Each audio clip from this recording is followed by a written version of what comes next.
এখন পর্যন্ত তো শান্তিপূর্ণ অবস্থায় ভোটাররা ভোটদান করছে।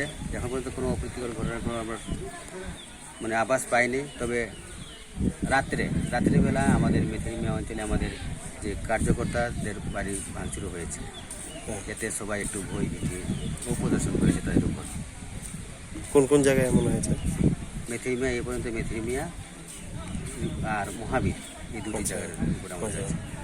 এমনি কতগুলি জায়গা আপনি ভিজিট করেছেন এবং কেমন দেখেন? এই পর্যন্ত আমি 11টি বুথ সেন্টার ভিজিট করেছি। আচ্ছা, কেমন মনে করেন সারা খুব ভালো, এই পর্যন্ত খুব ভালোই সারা পাওয়া যাচ্ছে। আপনি জয়ের ব্যাপারে কতটুকু নিশ্চিত? 26 তারিখে বলা যাবে, এর আগে তো কিছু বলা যাবে না। আচ্ছা, এখন কোনো সমস্যা আছে কি? না, এখন তো কেন্দ্র সাথে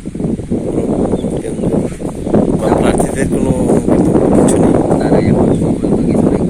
রাত্রে যা হয়েছে, বাইক বাহিনীরা ঘোরাফেরা করেছে, এই আচ্ছা, ধমক দিয়েছে। আমাদের অনেক সেন্টারে আমরা পোলিং এজেন্টও দিতে পারিনি, যে পোলিং এজেন্ট আমরা ঠিক করেছি, তাদেরকে বৈভূতি দেখিয়ে আজকে তারাও আর পোলিং এজেন্টে রাজি হননি।